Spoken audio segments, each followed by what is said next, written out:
Hello दोस्तों। आज का हमारा विषय है ड्रिल।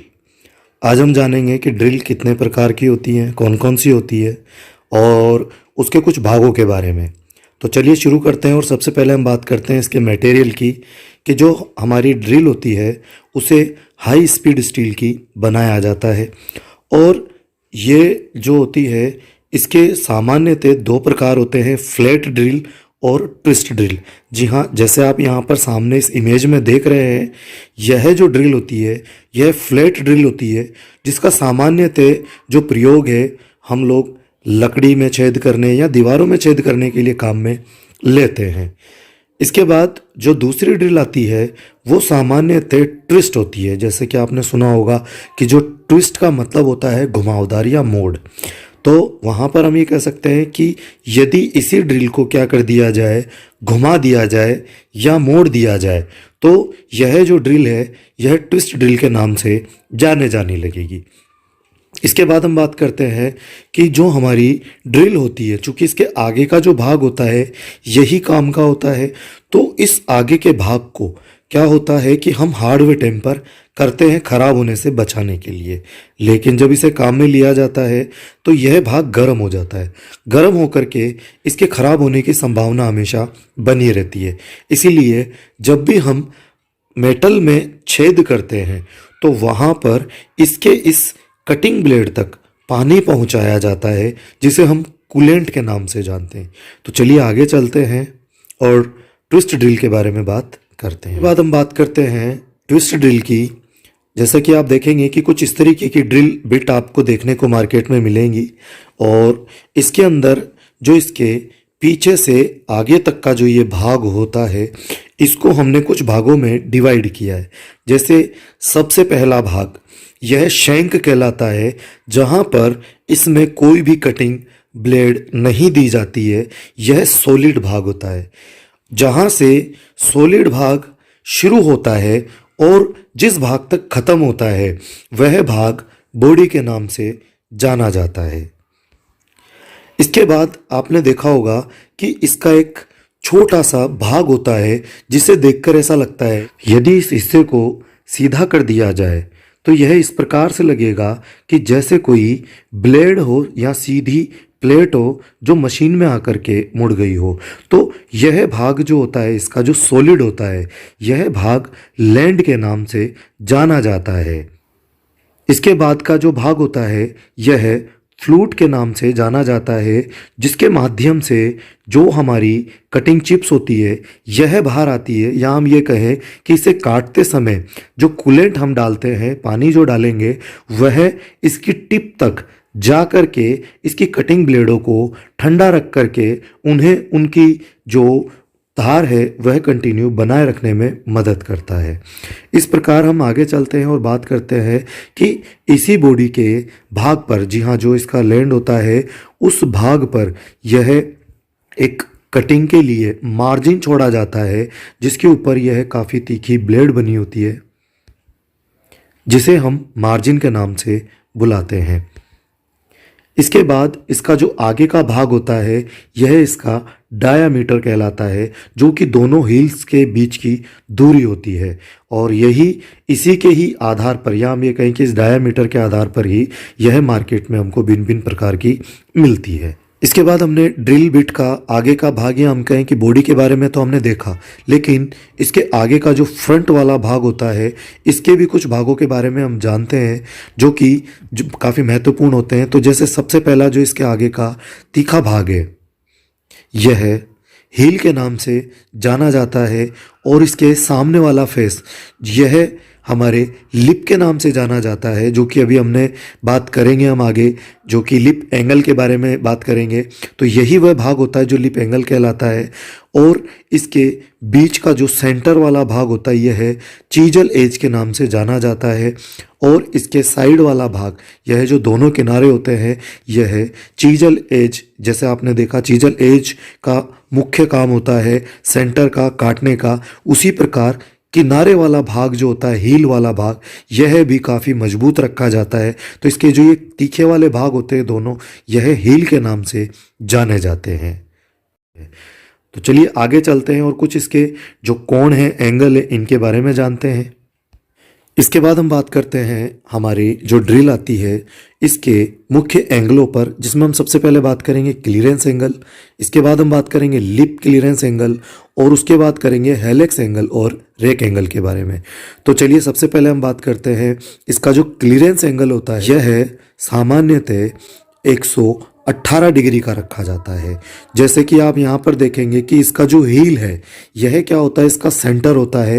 तो इसके सेंटर से जो यह कोण बनता है, जी हाँ, दोनों तरफ आप देखेंगे कि यहाँ पर जो ये कोण बनता है यह 118 डिग्री का कोण होता है। कई बार जो होता है वो हमसे ये पूछा जाता है कि एक ही कोण दे दिया जाता है, आधा पूछ लिया जाता है, तो वहाँ पर हमें ये ध्यान रखना है कि 59 और 59 प्लस 118 जो है यह इसकी डिग्री हो जाती है। इसके बाद हम बात करते हैं इसके लिप क्लीयरेंस एंगल की। लिप क्लीयरेंस एंगल जो होता है वह वास्तव में जो जॉब होता है उसके बीच में, जब जॉब के ऊपर सेंटर में क्या होता है, ड्रिल आती है, तो जॉब और ड्रिल के बीच का जो गैप होता है वही हमारा लिप क्लीयरेंस एंगल कहलाता है, जो कि 8 से 12 डिग्री के बीच में रखा जाता है। इसके बाद हम बात करते हैं हेलिक्स एंगल और रेक एंगल। हेलिक्स एंगल जो होता है यह हमारी जो ड्रिल होती है इसके इस घुमावदार भाग को ही इसी के आधार पर क्या किया जाता है, इसे बांटा जाता है। जैसे कि आप इसमें देखेंगे कि यह जो एंगल होता है यह विभिन्न प्रकार के होते हैं, अलग अलग होते हैं। इसके बाद हम बात करते हैं हेलिक्स एंगल की। हेलिक्स एंगल जो होता है यह एक्चुअल में हमारी जो चीजल एज होता है, चीजल एज का, या हम ये कहें कि हमारी ड्रिल का जो सेंटर होता है वहाँ से जो हमारी ड्रिल का ये घुमाव होता है, इन दोनों के बीच का जो एंगल बनता है या जो कोण बनता है वही हमारा हेलिक्स एंगल या रेक एंगल के नाम से जाना जाता है। जैसे कि इसका जो कोण होता है यह बीच में बना होता है, अलग अलग होता है, तो इसके बारे में हम जानते हैं। तो जिस प्रकार से आप यहाँ पर देख रहे हैं क्लीयरेंस एंगल और हेलिक्स एंगल यहाँ पर अलग अलग दिए हुए हैं, इस तरीके के चित्र आपको आपकी किताबों में देखने को मिल जाएंगे। लेकिन यहाँ पर हम बात कर रहे थे हेलिक्स एंगल की। तो हेलिक्स एंगल आप जैसे यहाँ देखेंगे तो विभिन्न अलग अलग प्रकार के आपको यहाँ पर दिखाई दे रहे हैं, जिनके बीच का आप गैप भी देखेंगे तो इनका घुमाव देखेंगे हम लोग कि यहाँ अलग अलग है। जैसे कि यह सामान्यतः आपको 3 प्रकार की HNS के आधार पर आपको यह मिलेगी, जिसमें अगर घुमाव कम है तो यह 8 से 13 डिग्री H टाइप, 16 से 30 डिग्री N टाइप, और जो आपको यहाँ पर S टाइप दिखाई दे रही है यह 35 से 40 डिग्री की है। लेकिन यह एंगल पर क्यों दिया जाता है, तो चलिए इसके बारे में हम बात करते हैं।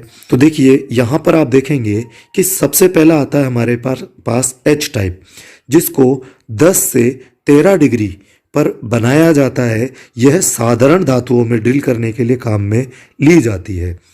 एन टाइप जो होती है यह 16 से 30 डिग्री पर बनाई जाती है और यह कठोर धातुओं पे ड्रिल करने में काम में ली जाती है। जबकि एस टाइप जो है यह 35 से 40 डिग्री के बीच में रखा जाता है नरम धातुओं पे छेद करने के लिए। तो जैसे कि हमने यहाँ पर बात की कि सामान्यतः जो हमारे हेलिक्स एंगल होते हैं यह HNS टाइप में रखे जाते हैं। इसके बाद हम बात करते हैं ड्रिल बिट के प्रकारों की, जिसमें सबसे पहला आता है साइज़। तो साइज में अगर हम बात करें तो देखिए मार्केट में यह आपको गेज में मिलती है या फिर आपके डायमेंशन जो होते हैं इंच में, mm में, दोनों में मिलती है। इसके अलावा अगर हम साइज़ की बात करें तो जैसे आप कहीं बाहर आप जाते हैं तो वहाँ पर ये आपको ABCD या फिर 1-2 नंबर या AA, AB, A1, B1, C1, B2 इस तरीके से आपको यह मार्केट में मिलेंगी।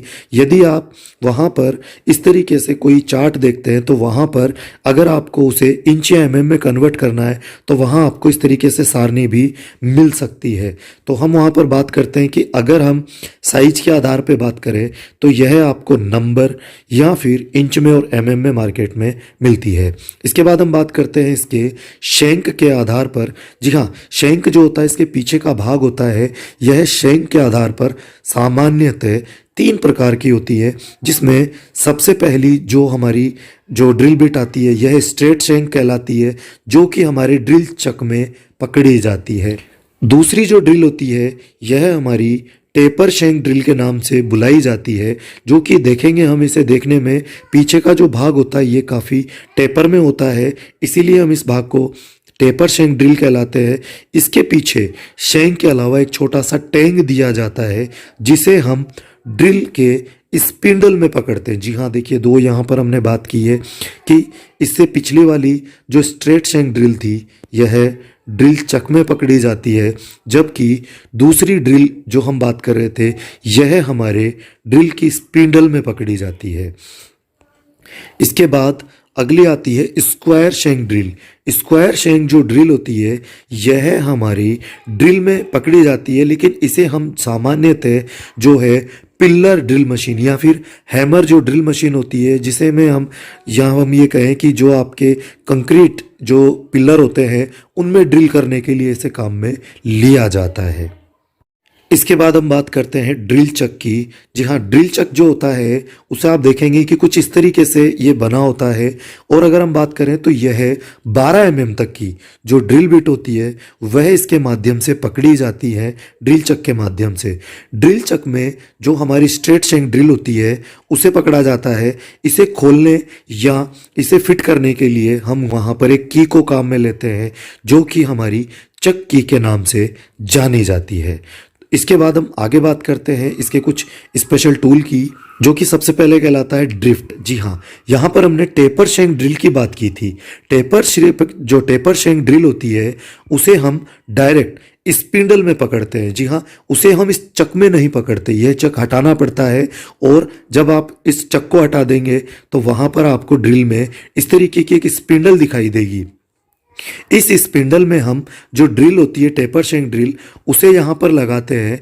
जब आप यहाँ देखेंगे तो इसमें आपको एक छोटा सा होल देखने को मिलेगा, जिसके माध्यम से हम इसमें एक ड्रिफ्ट जो होता है, ड्रिफ्ट नाम का एक टूल होता है, जिसको इसमें लगाकर पीछे से चोट मारकर, हल्की सी हम चोट मार करके इसके अंदर की जो ड्रिल बिट है उसे बाहर निकाल सकते हैं। यह देखने में आपको एक चाकू की शक्ल में दिखाई देगा, और यह आगे से टेपर में होता है, इसीलिए इस होल में ये आराम से चला जाता है।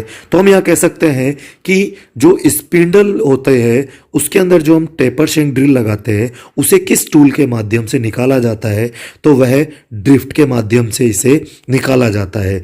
जबकि हमारे स्पिंडल में जो हम चक लगाते हैं तो चक के द्वारा पकड़ी गई स्ट्रेट शैंक को खोलने या कसने के लिए किसे काम में लिया जाता है, वहाँ पर ड्रिल जो आपकी चक्की होती है उसे पकड़ा जाता है या उसे इसके माध्यम से निकाला जाता है। इसके बाद हम बात करते हैं इसके तीसरे प्रमुख टूल की, जो कि स्लीव और सॉकेट के नाम से बुलाया जाता है। जी हाँ, हमारी जो स्पिंडल होती है, देखिए सामान्यतः टेपर शैंक जो ड्रिल होती है वह स्लीव या सॉकेट के द्वारा पकड़ी जाती है, लेकिन कब?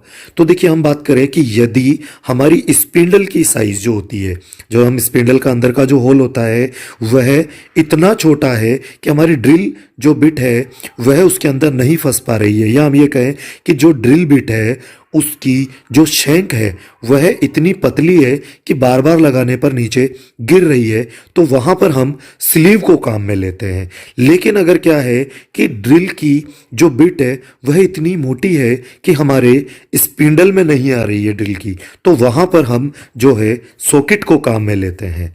इसके बाद हम बात करते हैं इसकी मशीनों की। तो देखिए ड्रिल बिट पकड़ने के लिए हमें मशीन तो चाहिए ही, क्योंकि वही ताकत के द्वारा काम में लेते हैं। तो सबसे पहले हम बात करते हैं कि ड्रिल मशीन जो होती है वो सामान्यतः दो प्रकार की होती है, पोर्टेबल ड्रिल मशीन, दूसरी होती है फिक्स ड्रिल मशीन। पोर्टेबल जो ड्रिल मशीन होती है वो भी सामान्यतः दो प्रकार की होती हैं, जो कि पहले आती थी हमारे हाथ के द्वारा चलाई जाने वाली, जो कि पूरी तरीके से मैकेनिकल ऑपरेटेड होती थी। दूसरी होती थी हमारी इलेक्ट्रिक ड्रिल मशीन, जो कि आज के समय में सबसे ज़्यादा प्रचलित है। इसके बाद हम आगे चलते हैं और बात करते हैं दूसरी फिक्स ड्रिल मशीन, जो कि सामान्यतः आती है तीन प्रकार की, जिसमें सबसे पहले आती है बेंच ड्रिल मशीन। बेंच जो ड्रिल मशीन होती है यह हमारी 12 mm तक की ड्रिल करने में हमारी मदद करती है। इसके बाद अगली आती है पिल्लर ड्रिल मशीन। जी हाँ, यह देखने में काफ़ी बड़ी होती है, साइज़ में काफ़ी बड़ी होती है। 12 mm से यदि बड़ी ड्रिल करनी होती है तो वहाँ पर हम पिल्लर ड्रिल मशीन को काम में लेते हैं। और इसके अलावा एक आती है हमारी रेडियल ड्रिल मशीन, जो कि यदि अगर भारी भरकम कोई जॉब होता है जिसे हमें हिलाने में बार बार जो है उसे सरकाने में काफ़ी दिक्कत आती है, जिन्हें हिलाना या बार बार सरकाना काफ़ी दिक्कत होती है या काफ़ी मुश्किल होता है, तो वहाँ पर हम अलग अलग एंगल पर जो है ड्रिल कर सकते हैं। तो इसमें इस मशीन को ही क्या किया जाता है, 360 डिग्री के एंगल पर घुमा करके काम में लिया जा सकता है, जिसे हम रेडियल ड्रिल मशीन के नाम से बुलाते हैं। आशा करता हूँ मेरे द्वारा दी गई जानकारी से आप संतुष्ट होंगे। धन्यवाद।